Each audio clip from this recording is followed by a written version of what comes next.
welcome to our side event.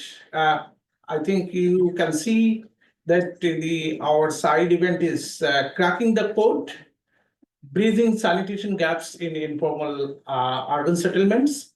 So these side events are jointly organized by IIHS in India and the SNB and Water and Sanitation for the Urban Poor.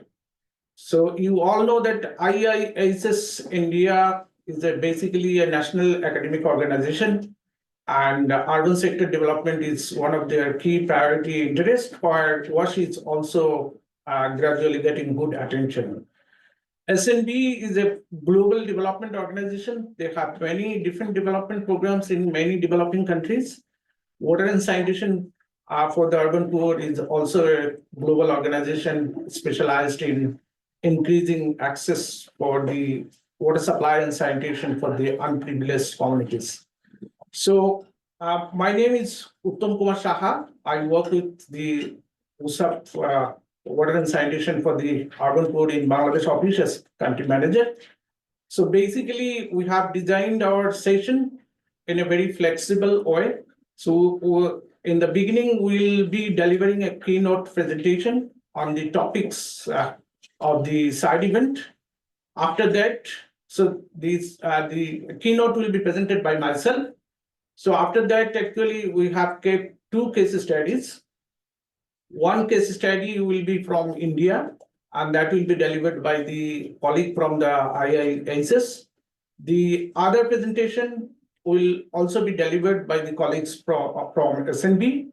So after the keynote, you all have a scope to ask questions, and also after the case study presentation, you again have a scope to ask the questions. And at the end, we'll have a very good number of panelists who will be speaking.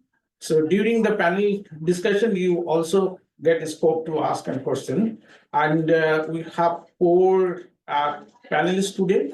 So, and the panelist session will also be moderated by a professor from the Bangladesh University of Engineering and Technology. So, and at the end, actually, we will invite our colleague from the IIHS to close the session. So that is our plan for today's side event. I hope this is clear for you. And if you have any questions, please feel free to call. And if you have any other detailed question, so the presenter will share the email address of the presenter and the speaker. You can be connected. I will put my business card into the that glass. I will also request the colleagues who are attending today's session to put their business card into the glass, so that actually we can maintain our contact and relationship. So that's all about our today's program. So let's start with the keynote first. So basically, we want to share that the WSUP, this is a kind of a brand for transforming urban sanitation and reaching last mile communities. But before that, I will also share with some of the context, the global context on sanitation for the informal urban settlements, and as well as also the Asian, particularly the Bangladesh context. So let's see this graph. This graph actually, this diagram actually came from the JMP washdata.org, this website. So the diagram is mostly about where we are talking about the safely managed urban sanitation, but still in urban areas, the urban basic sanitation is still an issue. So most of the countries are still on off track for the overall basic meeting the target for the basic sanitation. So only 13 out of 122 countries are mostly on track on achieving the basic urban sanitation. So this statistics is from basically Bangladesh. You know, Bangladesh is a small country but very densely populated country. You can see that now it's a rapidly urbanization is happening. And as a result, actually, if I share only one statistics in Dhaka, so more than close to 80,000 people, they live in per square kilometer. So you can imagine, and within this 80,000, more than 30% people actually live in different low-income settlement and informal settlements, where really the sanitation is a big issue. And of course, in Bangladesh, we have 13 city corporations and 329 small and medium towns who are basically accountable organization for providing the sanitation for the informal settlements and other city dwellers. So within the domain of the urban sanitation, if you can see that two diagram.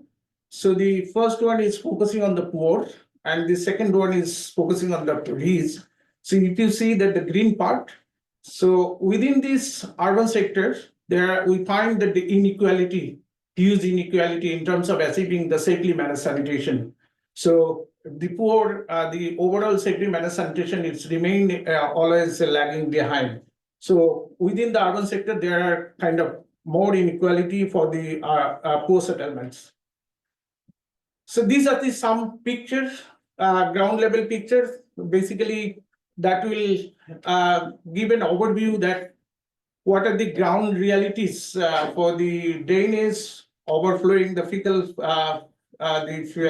human feces, and also the manual emptying, then the illegal connection of the outlet of the toilet with the drainage network, and also in this particular,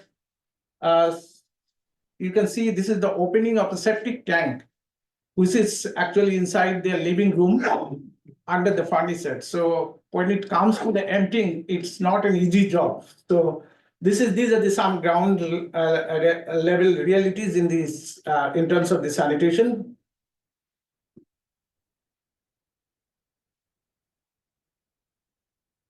Yeah. So let us focus on actually what are the challenges for safely managed sanitation in urban low-income communities in Bangladesh. It's not only the Bangladesh, but also this will more or less same for the all developing countries.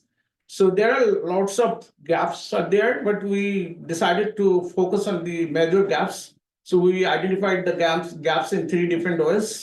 One is the policy and regulatory gaps. The second gap is institutional gaps and also the private sector, lack of private sector engagement. So in terms of the policy gaps, the land ownership of the informal settlement people, this is a big issue because when it comes for the sanitation infrastructure, so land ownership is a big issue. And in Bangladesh, the Bangladesh government have developed institutional and regulatory framework for all urban centers, excluding the Dhaka megacity one. So the megacity is very complex, but they have developed framework for the other city corporation, municipalities, even for rural areas as well. And of course, the lack of standard from starting from containment to the end treatment process. So everywhere we see the lack of standard and absence of bylaws for the community practices. So although there are a number of sanitation infrastructures are there, like the vacuum tank and the fecal slash treatment plant are there. So that are not always being very functional. So we find very limited community practice because of not having a bylaws. And also the tariff is a big issue, actually lack of clarity. So what will be the tariff, or who will be paying for what, and who will pay to whom? So that kind of the clarity is still in unclear. The institutional gaps, again, the urban local bodies, they have started putting attention on the sanitation, but if you compare with the other infrastructure and other priorities, sanitation is still not getting a big space. And technology and infrastructure, at the moment, actually, the institutional mindset are mostly about the centralized infrastructure and logistics, and the finance and the particularly public-private partnership that are our urban local bodies are not up to that scale to develop independently public-private partnership. And from the private sector, still Bangladesh economy is growing. Private sector is overall playing a very good role. But in terms of sanitation, still there are very limited private sector because they find difficulty for the business environment with the urban local bodies. And also there is a lack of clarity for the tariff and tax. And also there's limited incentives program for the private sector for the Bangladesh. And also from the customer, there is kind of a very low demand. The community practice is a big issue. And there are a good number of informal workers are there, but the ways of working and kind of their work are not really very organized and regulated. So that's why these are the major gaps for providing the sanitation. So I have a video because in the presentation I said the sweep. So I will describe a case study about actually what water and sanitation for the urban poor actually designed, demonstrated, and innovated this model. I have a video, very short video. So let us see this video first.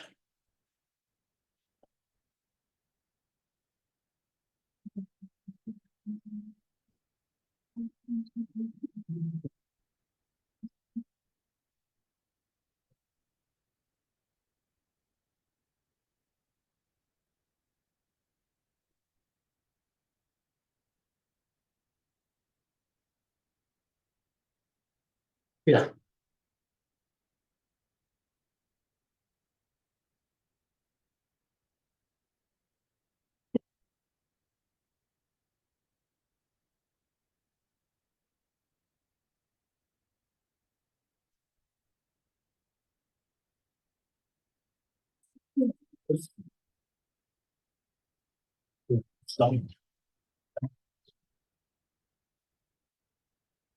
Hey, check this out. So I stopped buying random lotto tickets and started doing this instead. You've probably heard that winning the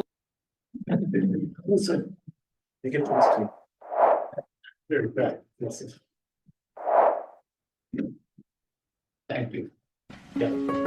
Every day, thousands of people are moving to cities in search of a better life, where they are often forced to live in cramped makeshift spaces without proper sanitation facilities.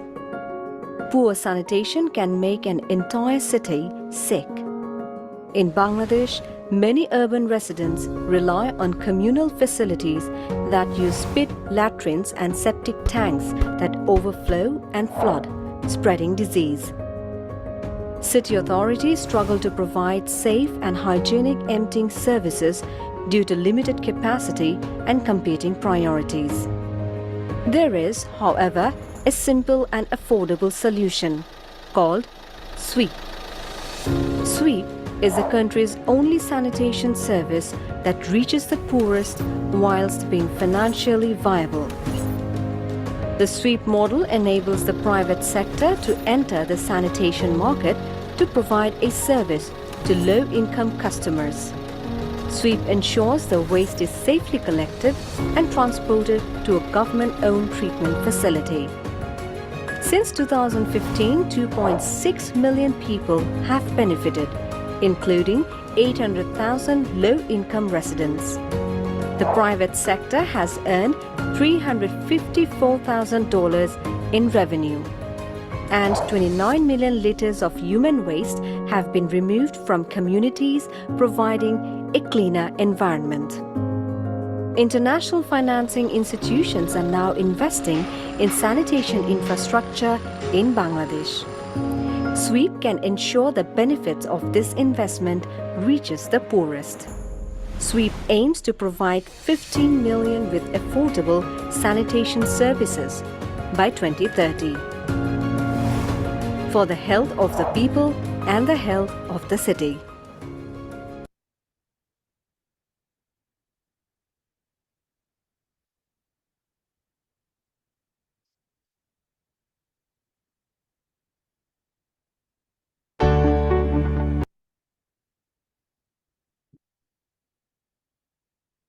Okay, so this is the diagram of the WSUP. Like you can see, this is the WSUP entrepreneur.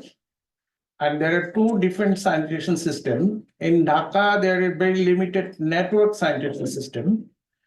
And the remaining part of Dhaka and the entire Bangladesh are basically non-network sanitation system. So the sweep entrepreneur, they provide the emptying services to different customers. So household, institution, commercial, and industry. So they provide the emptying services and they transfer the collected sludge to the either the network or the fecal sludge treatment plant. And these sweep entrepreneurs have a leasing agreement to the city authority and WSUP. And there is a steering committee comprising representative from the city authority, sweep, as well as also the customer. And particularly, there is a kind of a special target within the household. There should be at least 30% LIC customers. So that is about the sweep, the overall the model.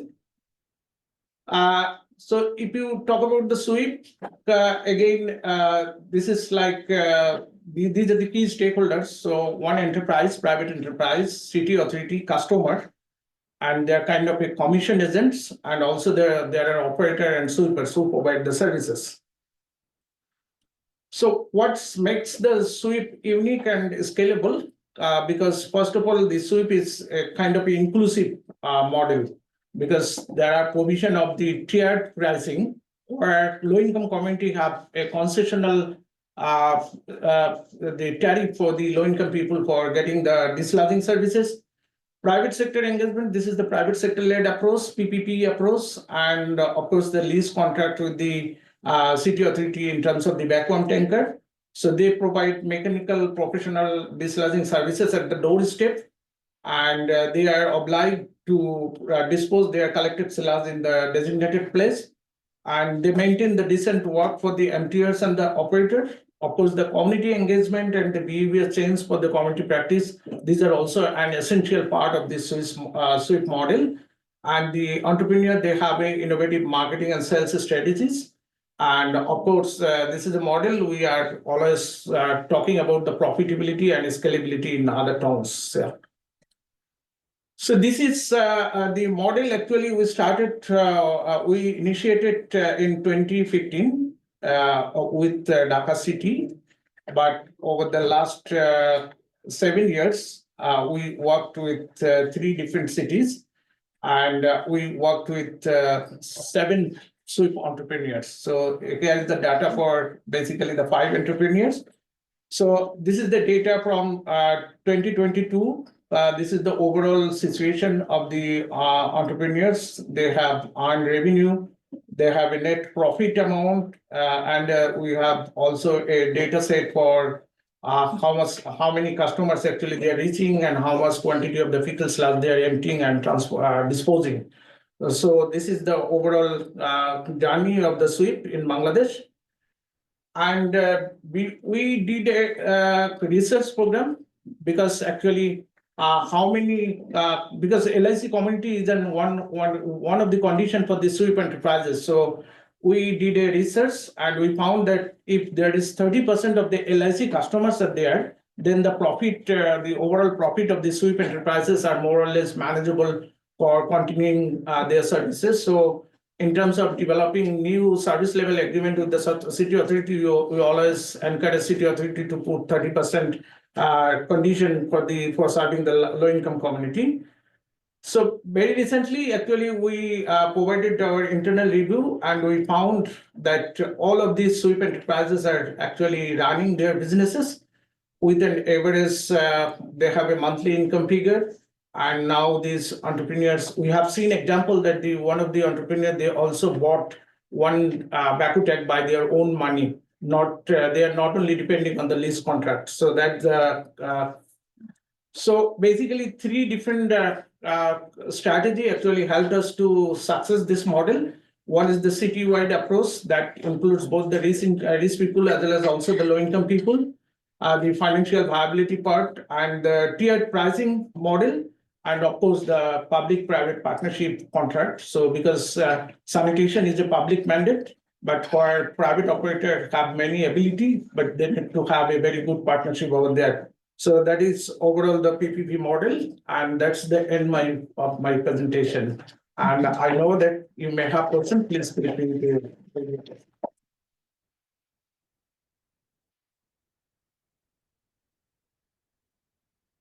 Maybe we can take one or two questions because you will get also a scope during the panel discussion or other session to ask and if you have, yeah, please. Thank you very much. So, in your presentation, you mentioned that one of the gaps was the tariff. So with the SIP model, are you able to do appropriate realistic tariffs that will benefit the service providers, the private sector?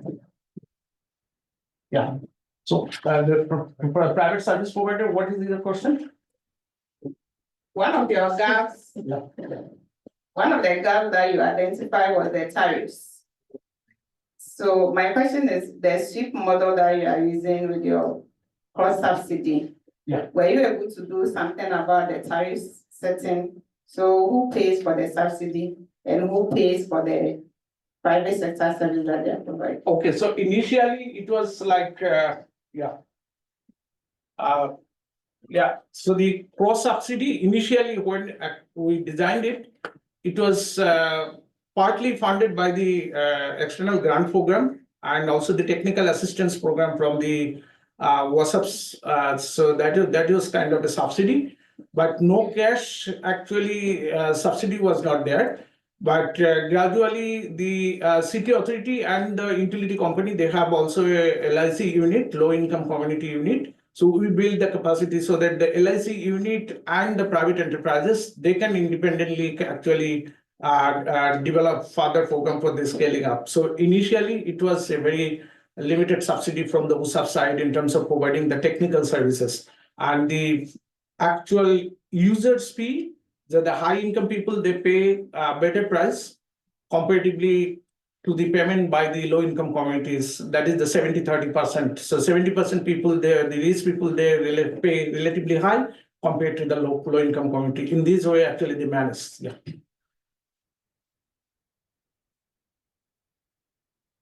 Okay, thank you. So I said that we also have two case study presentation.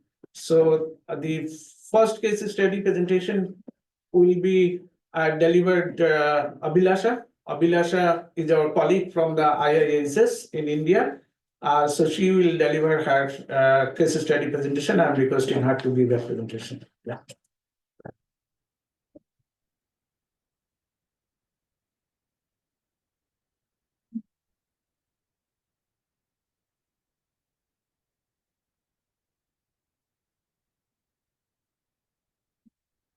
Good afternoon. I'm Abhilasha from the Indian Institute for Human Settlements, and we are a national academic institution who bring research and practice and teaching together.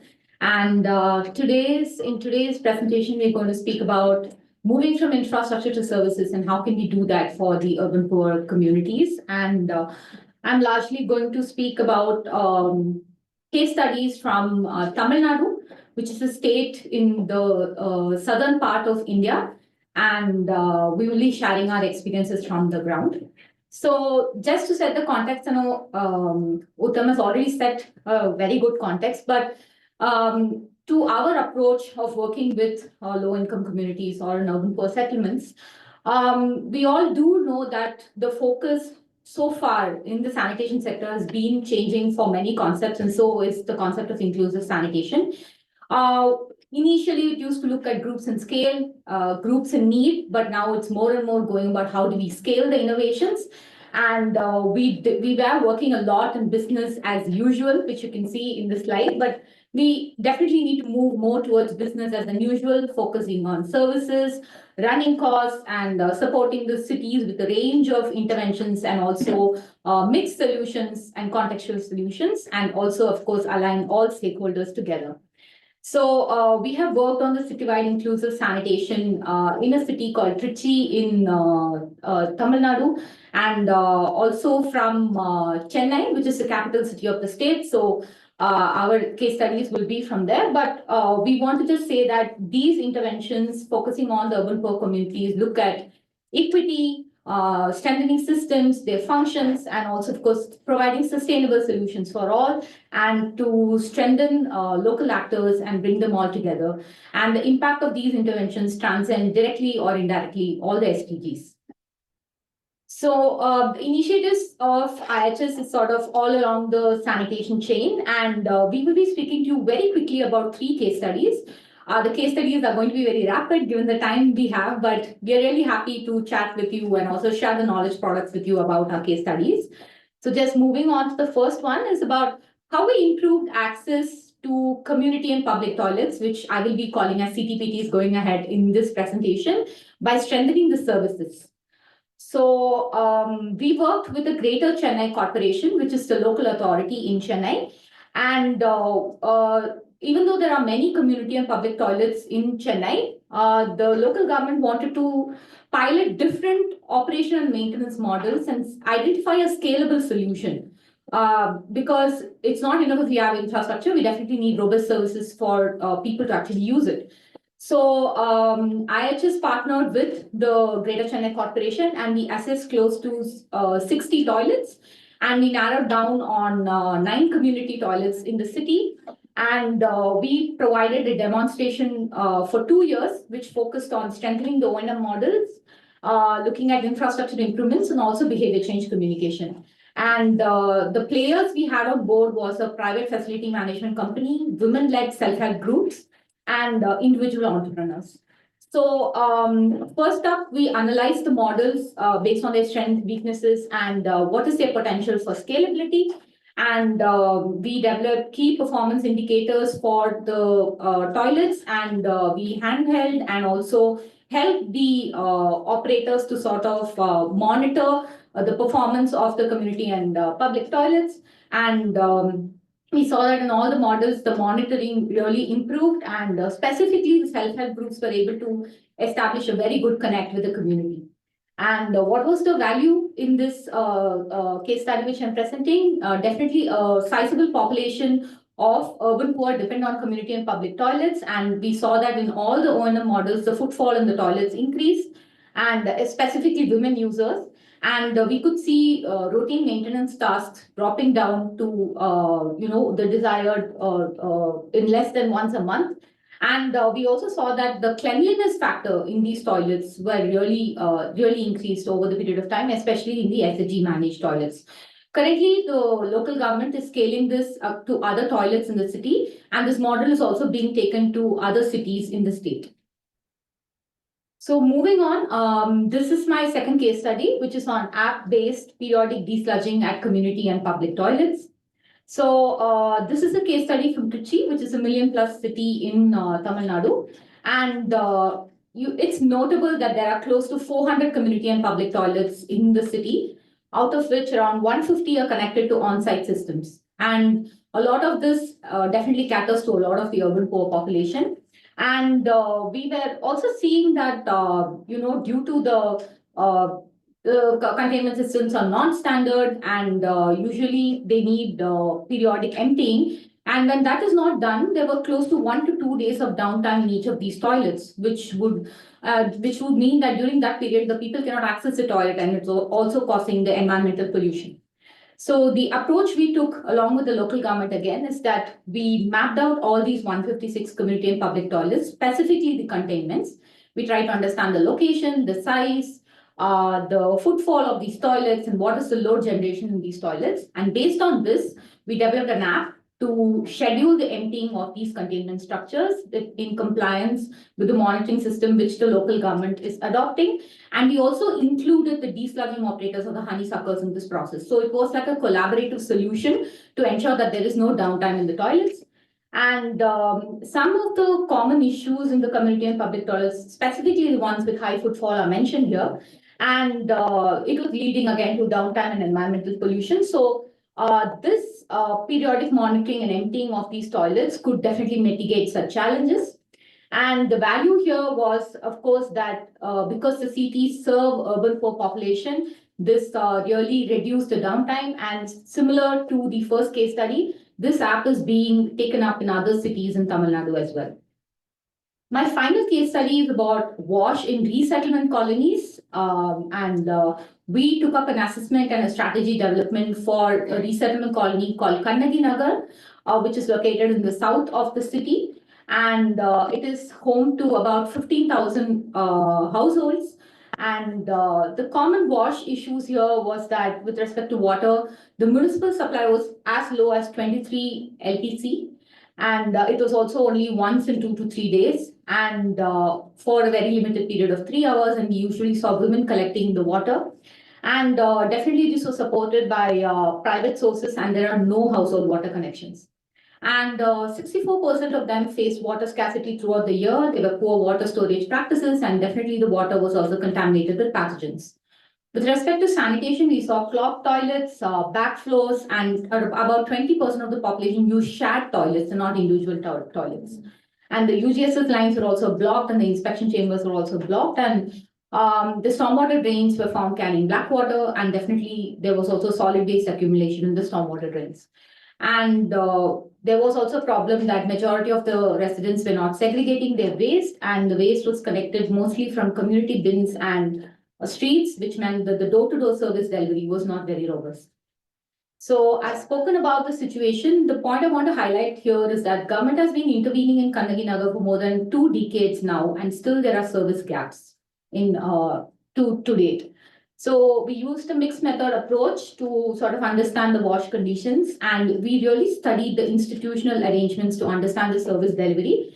And we also studied the behaviors and finally developed a participatory wash strategy, including all the stakeholders, including governments, NGOs, local residents, and many other groups.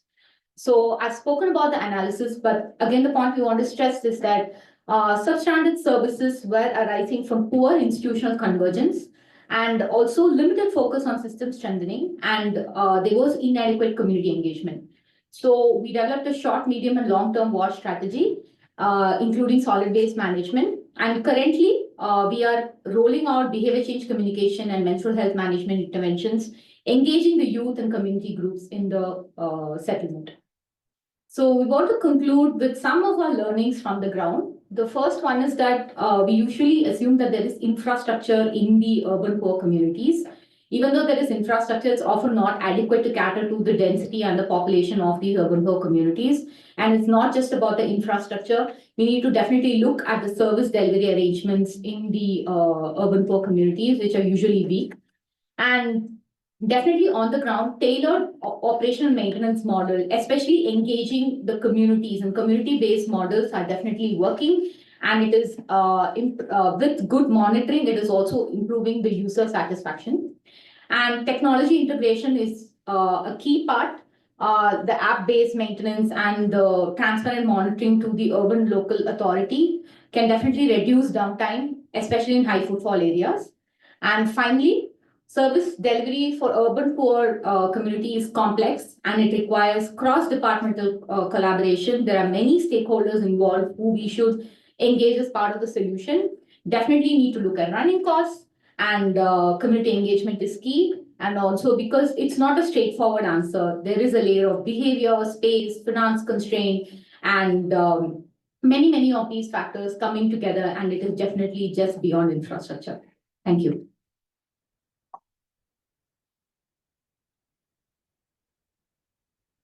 For the next one. So we'll have one more presentation before we get into the question answers. I invite Rajiv Munankami from SNV.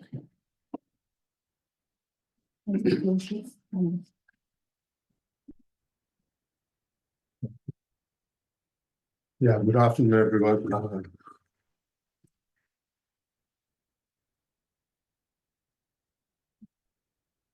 So I'm going to present about a case from SNV. SNV is a Dutch development organization. We work in around 23 countries. And we have program. We work in 3 sectors: energy, agri-food, and water. And in water, the main goal is to ensure water security for all. And in water sector, we have 4 products. One is sustainable inclusive irrigation, equitable water resource management, climate resilient rural water system, and the last one is the sustainable urban water cycle. So I'm Rajiv Munankami. I coordinate sustainable urban water cycle product in SNV. Colleagues have already set the scene regarding the low-income community and the toilet. So, and I think Abhilash also shared about CT and PT. So in different countries, the definition of communal toilet and public toilet, they overlap and it also becomes confusion. But in my case, I'm going to talk about a communal toilet. That means, it's constructed for dedicated users. There's no pay as you go. It's not a public toilet in a sense like you pay and go. Within that, different type of communal toilets, different models are there. In some cases, there's a dedicated cubicle for different households, like dedicated cubicle for dedicated households. They have the key. In some cases, it's open. And most of these toilets are constructed in low-income communities with either from the government support or development partners with the community involvement because of the space constraint and everything. So the participatory location identification and the construction is done. Once it's constructed, it's handed over to the community and say, okay, now you have to manage this. So we did a study. So in my presentation, I'm going to focus on a study we did for 200 communal toilets in 36 low-income communities. It's in a city in Khulna in Bangladesh, but I think it's representative to other countries, other low-income communities in other countries as well. So I'll be sharing what did we find in terms of performance of those facilities, what were the challenges, and what we intended to do, and few of our learnings. So as I said, we reviewed 200 communal toilets in 36 low-income communities, and half of those toilets were in poor condition. And the construction period of these toilets were 10 years. We took from 2009 to 2019. It's a little bit old study, but I think it's still valid. And for each of the communal toilets, when this handover is done, one of the mandatory provision is to have a toilet management community. But we found that only 22 toilet management committees were operational out of 200. If we look into the average time, Bangladesh being a very densely populated and in low-income communities, it's even packed. So if you see in terms of travel time to access, it's less than 2 minutes. But in terms of access waiting time, it's almost like 6 minutes. So you can see the density of population. Average user per cubicle, it's almost 28% for toilet. And for bathing, it's almost like 70% per bathing place. And 77% of the containments were manually emptied. So I'm not going to touch into that in detail, but I will be focusing more on the containment and the management of the toilet. So what are the major challenges we have seen is like few of the toilets are underutilized because of the poorly maintenance. Poorly maintenance, in a sense, underutilized. You have toilet, when it's not properly maintained, then it's a cycle. People don't maintain it, then people don't use it.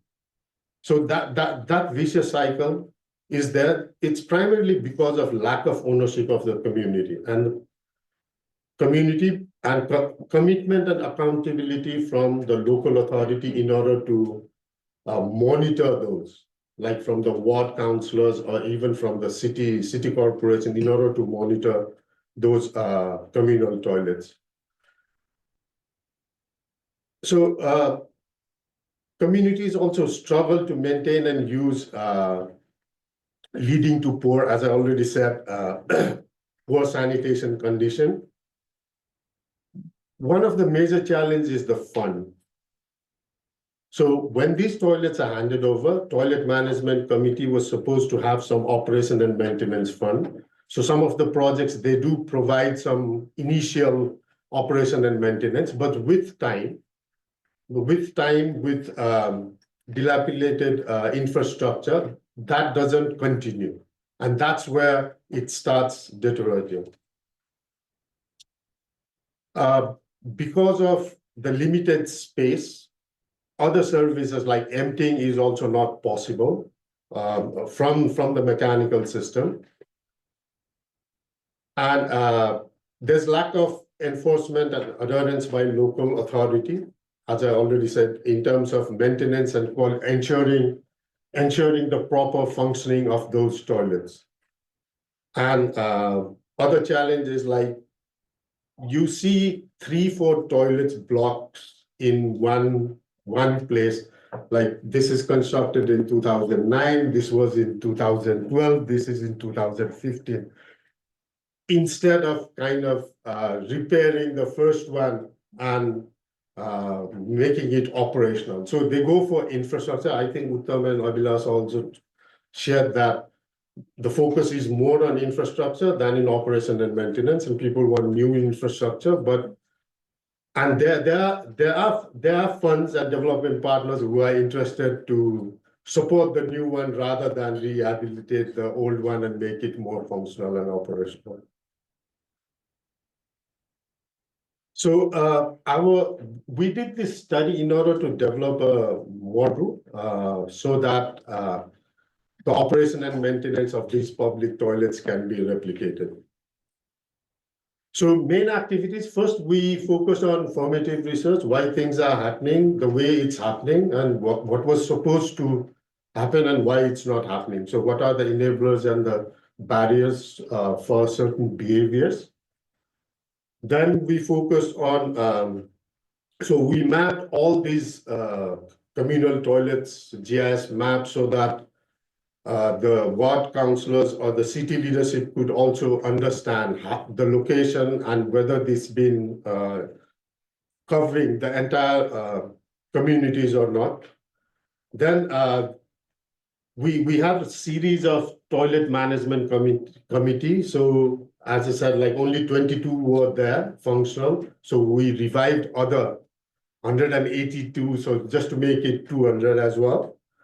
Then there were a lot of coordination in order to bring in ownership from the city authorities as well.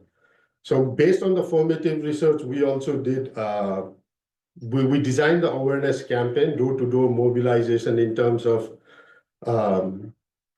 making them aware, like why these toilets should be operated and maintained and how can the funds be generated. So a lot of trainings were done. Then we develop guidelines and some success story documentation. So this is my last slide. In terms of learnings, I think we feel that we need to address the core challenge. That's more on the ownership of how do we enhance the ownership of the users and also support operation and maintenance model. Yeah, I mean, all the development partners, when we hand over or construct these type of toilets, already a model is there, but with time, I mean, it becomes a little bit weakened. And when there's no fund, so even to change one tap, they will have to wait for someone, but I mean, when I say they, like us, the community, we would be happy to organize a grand event to bring more people instead of changing one tap. So I think the core message is like, how do we address this ownership model, unless and until we address this ownership model, no matter what type or what beautiful, very beautiful toilet we construct, it's not going to be sustainable. I think I will close here for now. Thank you.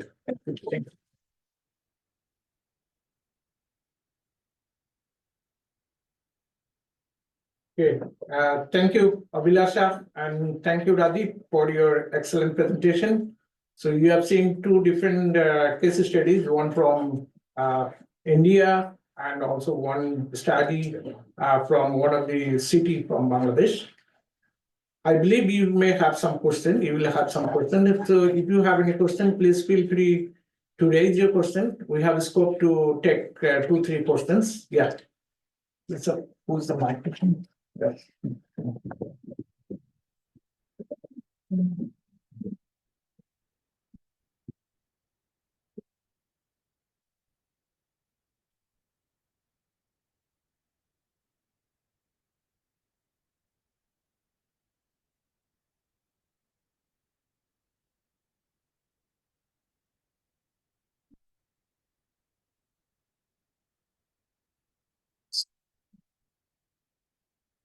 Thank you very much.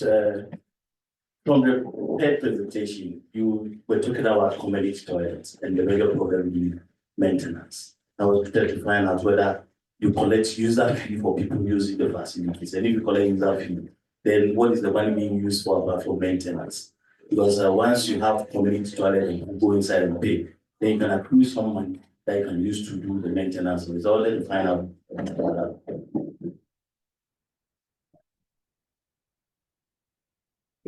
Okay, yeah, in Bangladesh, in these low-income communities, the model is like, it's not, the user do not pay for the users, but they're supposed to save some money fund for maintenance.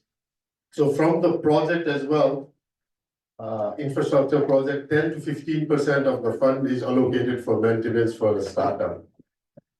And the assumption is like the communities will add on certain maintenance fee.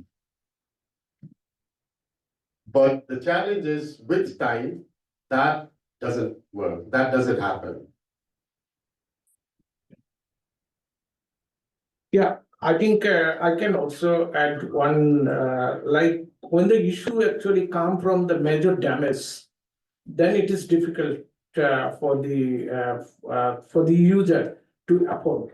But in regular maintenance, like cleaning or kind of a very minor maintenance, that is possible with the money that they save during the infrastructure development and also very minimum fee from the user. But of course, the case actually varies from one case to another case. There is no specific guideline there. Yeah, there is another question. Yeah. Yeah, my name is John Akudago, coming from Habitat for Humanity. I'm wondering, my question is just in connection with the person who just asked. It is very hard for us to get land to construct different types of sanitation facilities. And I believe when you are going to construct the sanitation facility, you look at it as a one-time facility for many years. And the first thing is, do you really get the communities to understand that that is their own facility for many years to come? And how do they plan to take care of it? Because the fund you give them initially is not going to be enough if they don't contribute. And the second thing is, those who come to this ledge, where do they take the waste to? Are they able to put that waste to any resource generation that can probably plow back into the communities? There are some communities where you could take that waste and generate some resource out of it, and part of the money will be put back to the community. So I'm asking, is this something that in Bangladesh or India you are considering so that the communities will know that their food is resource and they can get something back for whatever they do? Okay, thank you. Maybe Abhilasha can start the Indian experience, then Lajit is there. Yeah. I think in India for the past decade or so, there has been great awareness, and community and public toilets are very much part of everyday lives in our cities. Like I told you, the city of Trichy has like 400 community and public toilets. So I think the community sort of understands the importance, because the government is also investing in the infrastructure as well as the improving the services to these toilets. But I would like to add an example, like for instance, it also ties to a second question of where the waste goes, right? So we do have sewage STPs, sewage treatment plants, but we also have something called the fecal sludge treatment plants in our cities. And when we initially started to work with the government to locate these fecal sludge treatment plants, we did face a lot of resistance, and there was issue in where this facility will be located. So we had a solution of co-locating this along with solid waste sites. And then after that, it was possible to scale this across. There are 649 urban local bodies in the state of Tamil Nadu, and we were able to scale up the fecal sludge treatment plants to at least reach around 150 urban local bodies. And now we are also clustering it with the rural rural areas as well. So there are innovative solutions to locate the infrastructure facilities, and definitely takes efforts both from the project side and also the government side to sort of take the importance of these infrastructure facilities to the people. Would you like to add? I think, is Lucy, you have question? Okay. Hi, thank you. This is Lucy from Practical Action. I had a question for both of you, which is maybe you can just give me a hand to understand how many households are sharing these communal facilities, because I'm kind of getting the impression that it's probably like a larger number are sharing in the Indian case, and probably smaller number sharing each one in Bangladesh, and whether that makes a difference to the options that you have for maintenance.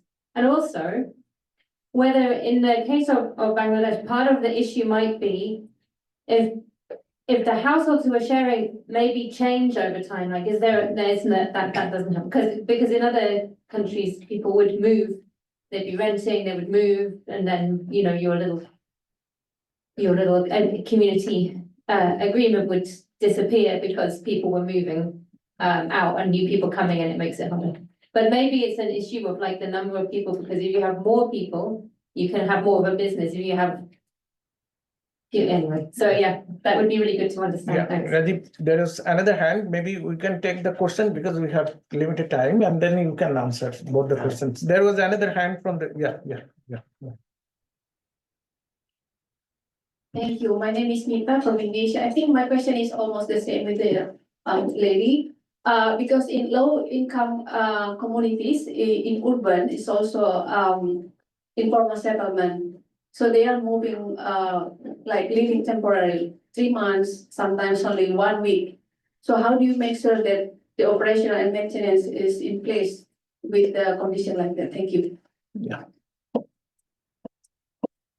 Yeah, I think the city I share example, and there are very less floating people. I mean, they are the visitor, but they are especially staying, these low income settlements are primarily in the railway lands or some other land. So, but they have been there for quite some time. It's the local people, but I do understand there would be some floating people, workers coming in and moving out.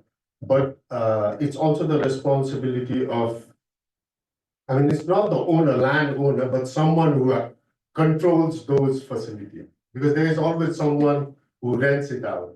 So it's the responsibility of that so-called owner to ensure the sanitation facilities. I would say invisible owner. So I mean, that also becomes a challenge. In terms of number of people, as I said, the sitting, the sharing is almost like 58. So in some cases, it differs from, like, let's say, if it's a toilet block of 3 cubicles, maybe 20 households in some pocket, or in some pocket, it may be only 5 households. And as you said, the communal toilet, which is dedicated to specific family, those are clean because it's personal. And when we go and talk personally, everyone says, yes, we need to operate. I mean, we understand the sanitation issue, we need to operate and maintain it. But when it comes to communal maintenance and all, that's where with time, I mean, it becomes a challenge. Yeah. In terms of emptying and transport, so these toilets were constructed almost 15, 20 years ago, and they were not thinking that. But when we did this study, so we also linked these communal toilet management committees with the emptiers, and few of the toilets, I think 22 or 23 toilets were empty. But I think, I mean, it would be too optimistic to expect that with that emptying, the community will get some fund in order to operate with emptying of the pit latrine or the. Okay, septic Rajiv, tank. yeah, maybe Abhilasha, you can finish in 1 minute Yes. because we have panel discussion. Yeah. Very quickly, it's an excellent question because that was the first question which was asked to us when we started working with the Greater Chennai Corporation, also as a team. Okay, how do we decide, how many people are, sharing these toilets? What do we do about toilets which have low visibility and low footfalls? So in our demonstration, we took up toilets with high footfalls and low footfalls as well. And the number of users using these toilets is very contextual again, like what Rajiv was saying, but I can give you a ballpark figure. For these 9 community toilets, when we started, the footfall was something around 800 to 1,000 when we started. And after the improved service model, improved strengthened operation maintenance model, the footfall came up to 6,000. So that was the kind of change after the strengthened O&M model. So I think it really, one depends upon the number of people using it. If the services are better, definitely the footfalls are increasing. So I just wanted to quickly. Okay, thank you. Thank you, Abhilasha and Rajiv. Thank you for your very good support. So now we'll have a panel discussion, and this session will be moderated by Professor Dr. Tanvir. He is the professor from Bangladesh University of Engineering and Technology, and he is also the director for International Training Network ITN, who is set in university. So I'm requesting Dr. Tanvir to moderate the panel discussion session. Yeah.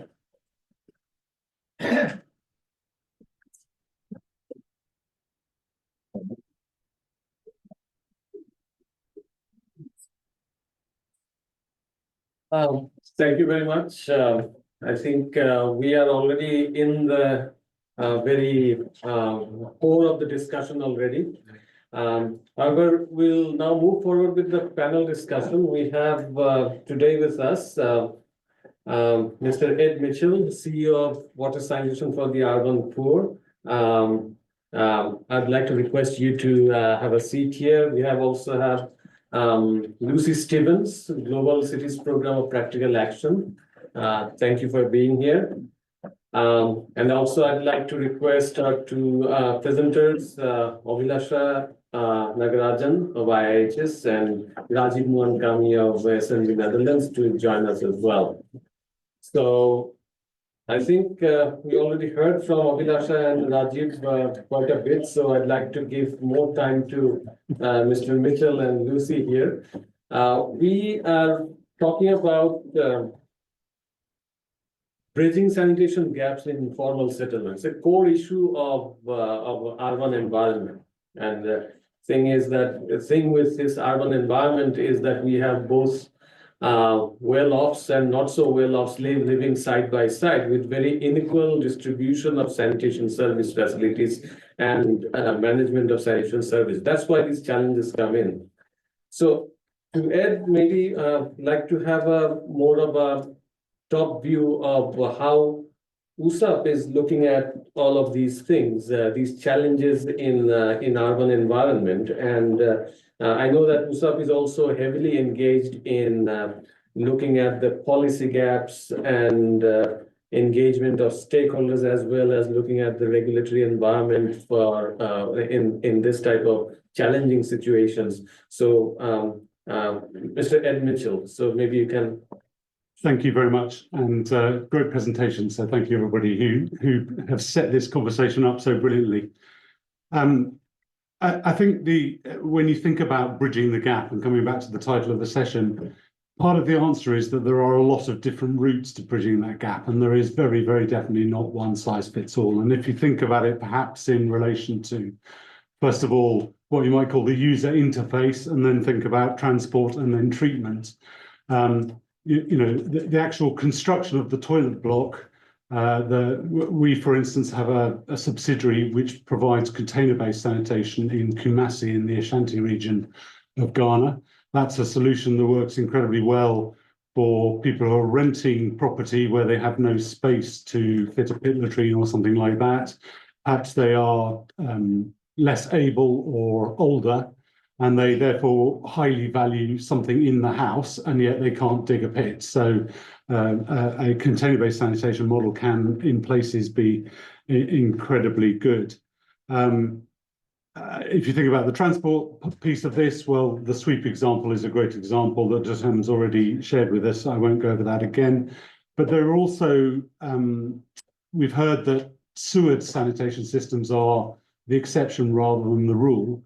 We've done some interesting work recently, particularly in Kenya, on simplified sewer systems, which you might know as condominial sewer systems, which kind of offer an opportunity to bridge the gap in low-income, very densely populated informal settlements where you can lay flexible sewer pipes with very few manholes and connect up to perhaps the small amount of sewer sanitation there is already. And then there's the treatment element as well. We've heard a little bit about that. It was a good question about beneficial use. Our container-based sanitation program, for instance, we have a partnership with an organization called Safisana who mix the fecal sludge matter with market waste, compost it and sell it on for beneficial use. And those are just a few examples. There are hundreds of examples that you could give. But for me, the most important thing is that they only work if they are backed up by a system that keeps it in place. And hence that conversation about how you deal with the operations and maintenance is absolutely key. But even above that, what the clarity on mandates, policy arrangements, etc., are also really, really important. You know, water and sanitation doesn't come out of a tap or a toilet, it comes out of a system. I'll perhaps stop there, except to mention that Unilever sponsored a bit of research a year or so ago that was carried out by Economist Impact, which showed that basically how many toilets there are that have fallen into disuse. So I don't know if they used, Rajiv, your example, but they found that they studied 4 countries globally and more than 50% of the toilets in place were no longer operational. And they calculated that the disbenefit just in those 4 countries in terms of added health disbenefits, etc., was $10 billion. So, you know, there's a real economic case for not only getting the facilities in place, but getting the local sustainability arrangements and the national sustainability arrangements sorted out as well. I'll stop there. Thank you, Ed. So maybe Ed was also referring to Rajiv about the systems and the toilet management systems that we have. Maybe Rajiv, you're also already discussing that, but maybe you can kind of expand it a bit more on. So in your presentation, you showed that out of 200, I mean, only 22 toilet management committees were kind of working. Now this is a problem, of course, and what do you see as a potential solution in this case? Because in the plenary, today, we were also discussing that putting the wash responsibility, delegating it to the community is probably, nowadays we are thinking maybe that's not the right thing to do. In most of our policies, it's kind of said like, it's been mentioned like that. Nowadays, we're talking about more engaging professional services for this, managing sanitation systems in large scales, utility type arrangements.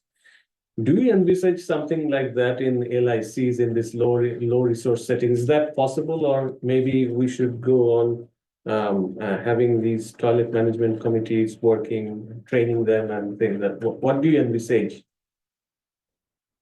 Yeah, I think we will have to bring in the local authorities since they are the duty bearers in terms of ensuring safe sanitation services for everyone. So currently, I mean, they are completely out from the system. I mean, they are not the actor. I mean, whenever we need their support, we bring them, please come in and help. But in the entire service chain, we will have to bring them just to ensure that they are there in order to enforce, monitor, and all. So if we do that properly, I mean, when I say that, if the ward councillor starts knocking the toilet management committee, why this is not happening, someone should be there in order to monitor that, knock those people, why this is not happening. Or even the conservancy officer. I mean, in Bangladesh, the city corporation or the municipalities, there's a conservancy department who is responsible for managing the solid waste and also the fecal sludge. So there's a public health and the health volunteers as well. So how can we involve these local authorities in this system would be helpful. I can just give an example now. I'm moving out from toilet to emptying in LICs. So what we did in Zambia together with the water utility, and also we brought in the regulator. So everyone, we know that emptying is not affordable, not only for the low-income communities, but for the other people as well. Normal household also, if you have to pay at once, it's unaffordable. Because you need to pay a lot of money once in order to empty that. So in Zambia, in one of the utility, together with the regulator, so regulator approved to charge sanitation surcharge on for the water users. But the challenge there was not all the households has the water, access to water. So whoever had access to water, it was okay because there was a provision of sanitation surcharge. So they pay this surcharge, and every 3 years it was a scheduled dislodging bottle. Now, in order to cover the entire low-income community, so we had a lot of discussions with the utility in terms of how can we collect that surcharge, because they are not into their system. So through that also, then we say, okay, can we go for a subscription model? Then I think around 92% of the communities subscribe for the service, emptying service. That is correct. I have the program, sector leader from Zambia. Maybe you can add in a little bit regarding. It's exactly what you said. Okay. So instead of people paying a lump sum, which was unaffordable for everyone, people were paying a monthly installment.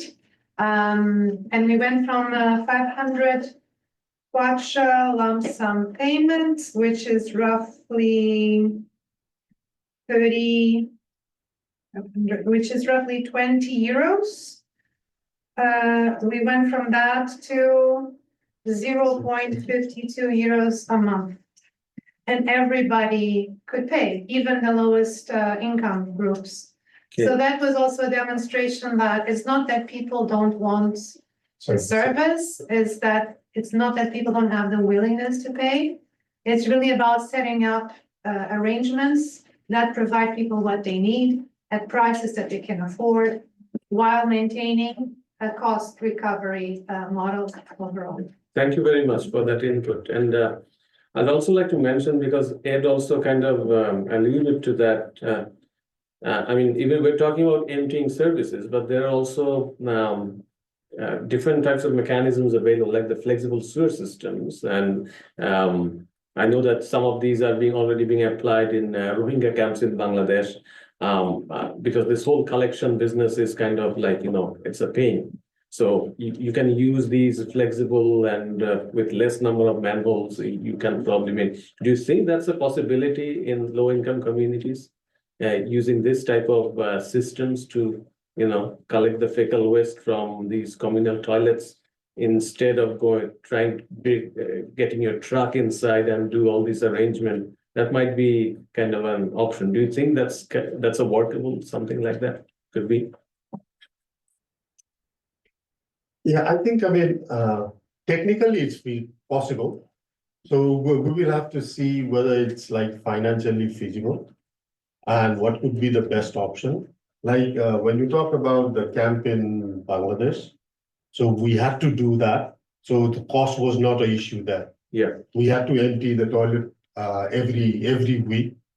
So, there, whatever technology was at hand or whatever was easily accessible, just bring those, get it out. Yeah. But when it comes to the regular communities, I think, it's not going to be the blanket approach.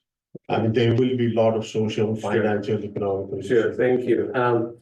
Maybe if we have some time, we can come back to that, but maybe some pilots can be done, or in this case, as I had mentioned.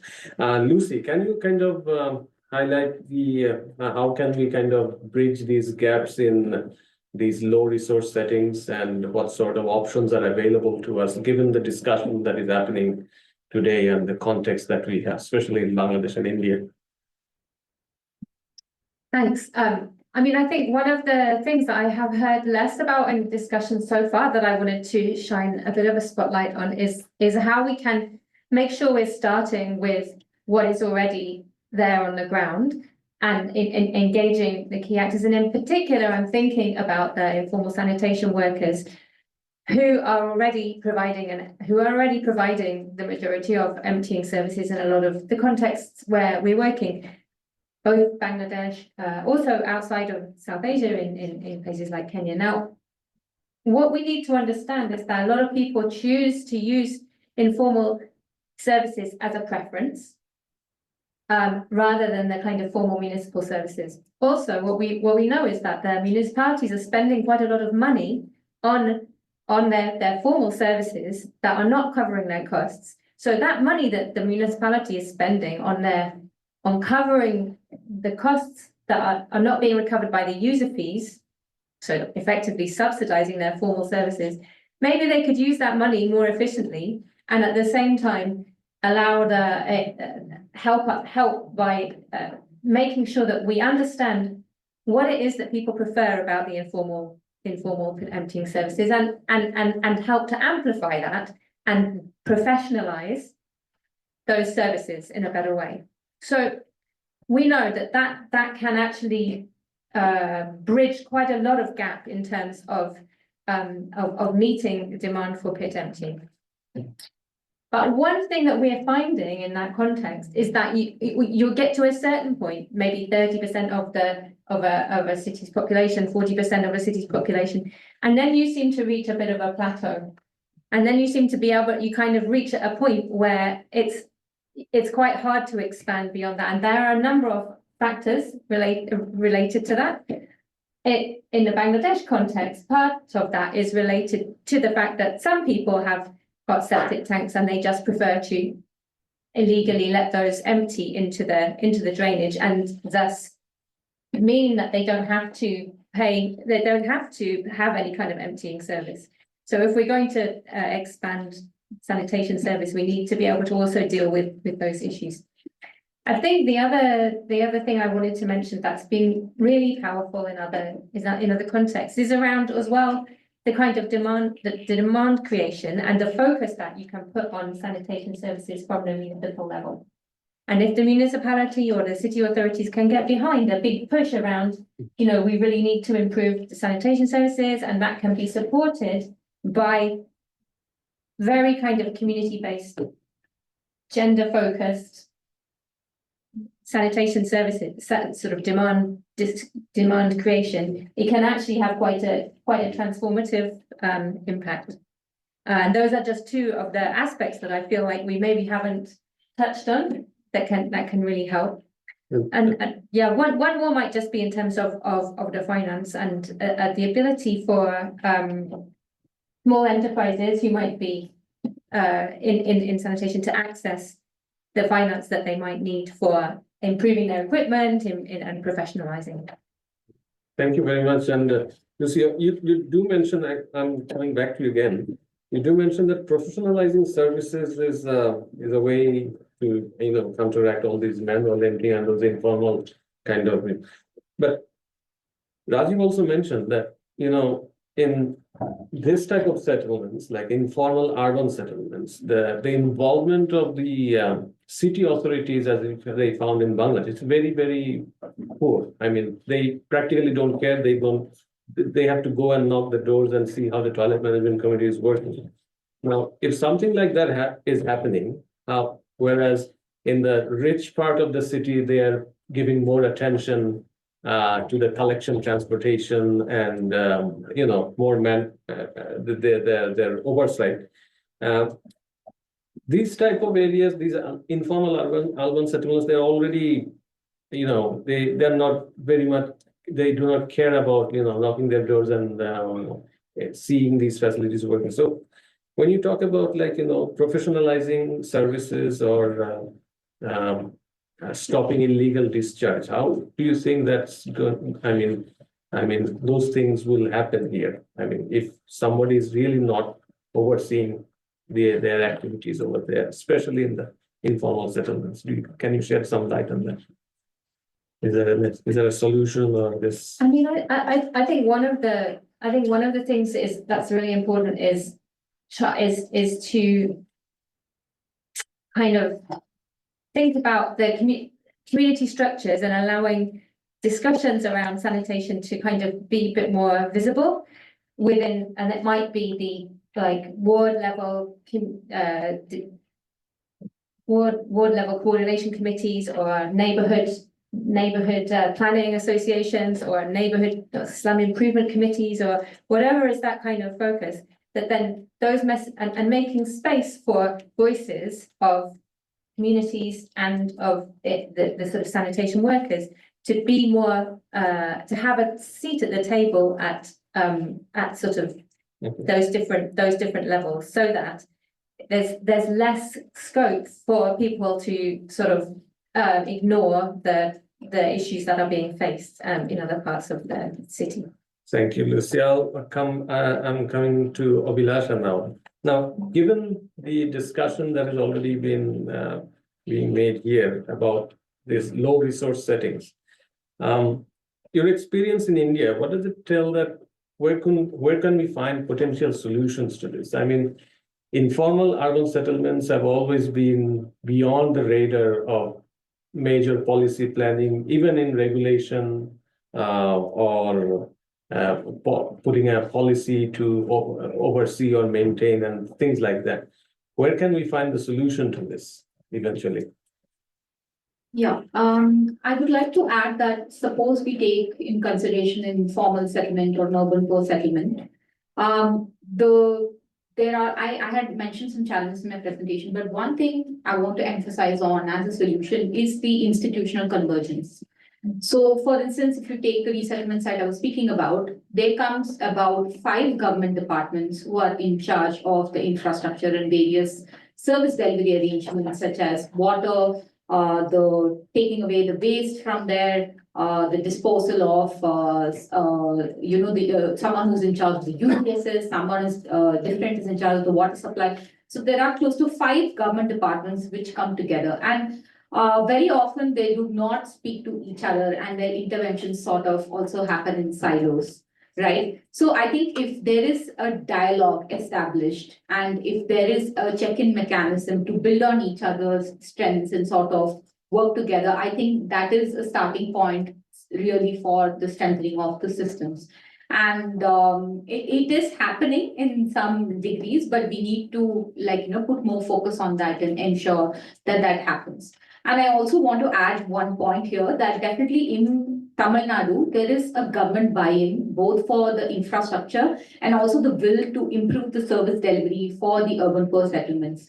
But when we often engage the communities to come into this, I'm building on to the point on professionalization, which Lucy was mentioning, that they usually tend to see them as a community group which is sort of coming together to do something in their, for the favor of their own community. But that narrative is definitely changing. We are looking at self-help groups as professional groups who manage the facilities. And that is the sort of hand-holding, the capacity building, we engage with even the community-led models. And when the government sees the results which come up because of the engagement of the community groups, I think that really matters, and that has been improving the service levels, especially in community and public toilets. Thank you very much. You mentioned a very important point here. Maybe this is where we need to work more. And the toilet management committees and the community-based, we have to try to make them their operation more professionalized. So the capacity building effort should deliberately target those people who are actually doing the management, trying to bring more tools to them, capacity, develop the capacity, the O&M capacity. Maybe if we can focus on that more, maybe we might not see those toilet management committees malfunctioning. So this time I'll just go to each of you, just put your just one sentence here, just to see how do you foresee if you want to summarize or put forward one specific recommendation to bridge this gap, what would that be? I'll start with Rajiv. Yeah, I think a lot of effort has been put in order to ensure sanitation services access to low-income communities.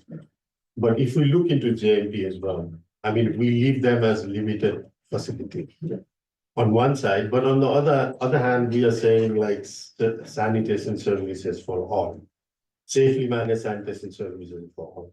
And we know that these limited will never be counted as safely managed.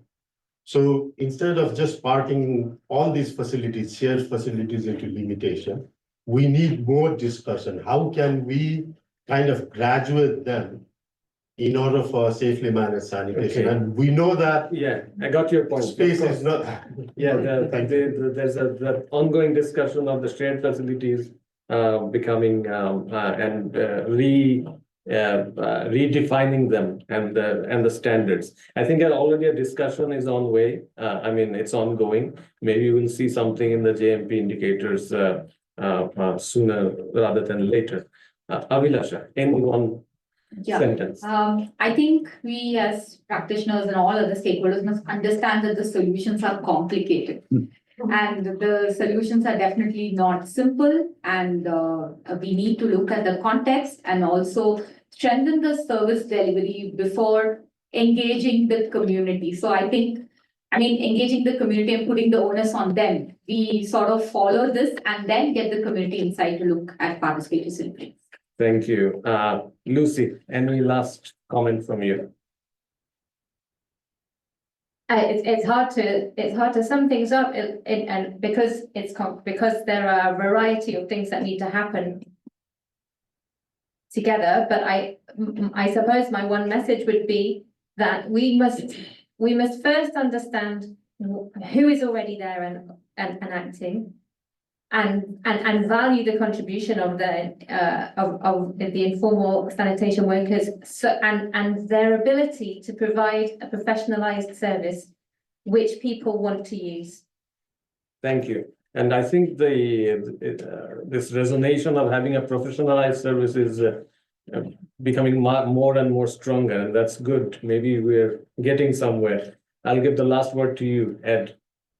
Ooh, the pressure. I think it's so difficult to to fix on one thing, but building on what everybody else has said, and given that there are so many actors and it is so complex, I think understanding and aligning incentives is really important, because I actually believe, public authorities do want to serve all their citizens, but they just find it very difficult to, it's much easier to focus on the rich, the central business districts, rather than the low-income communities. But if you take an example like SWEEP, they've found a way of aligning the incentives so there is an income coming into the municipal authority, and there is a service to the low-income community.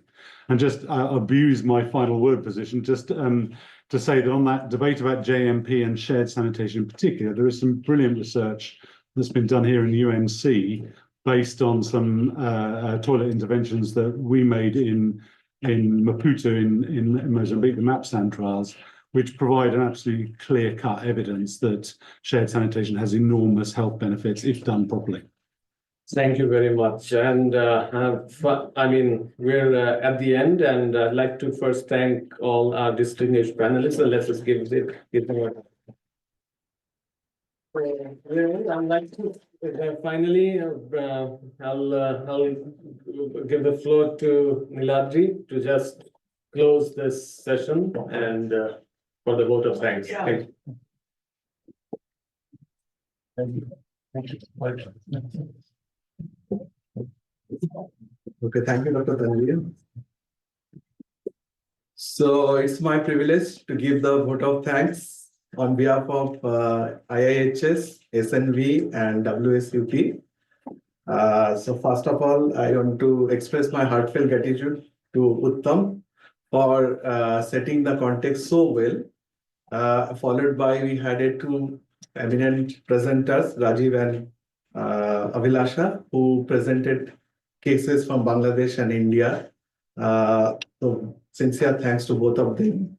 We had a fantastic panel discussion of 4 experts, 2 presenters, and Ed and Lucy. And so a very heartfelt thanks to all of them, because the discussion was really engrossing and engaging. And then how we can also forget Dr. Tanvir, who also made the session so free-flowing and engaging. So a very sincere thanks to Dr. Tanvir. And I want to sincerely thanks entire audience for taking time out, engaging, asking the relevant questions. So I request a big round of applause for all of you. We should not also forget our tech support. Paul and Mercy is here all along. They are very consciously sitting here helping us. A big round of applause for them as well.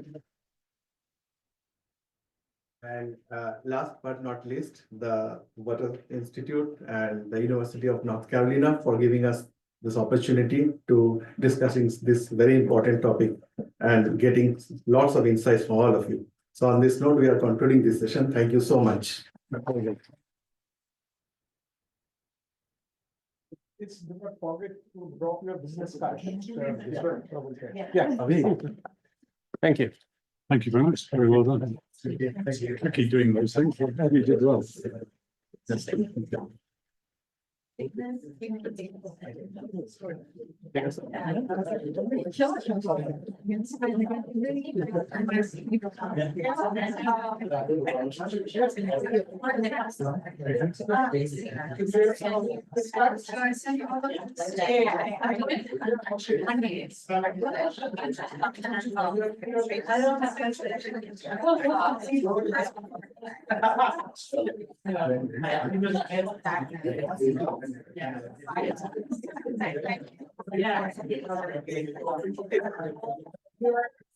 I will not show you. I just scored here first.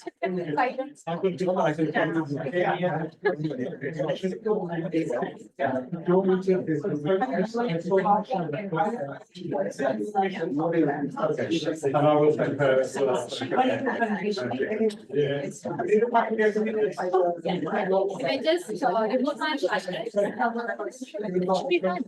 If you want to eject it, some people like to do that at the bottom.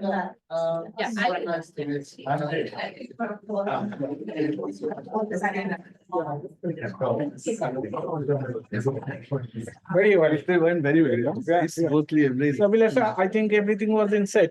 Yeah. Thank you. Yeah. Nicely. So first day after travel. All of the work. Yeah. So many times.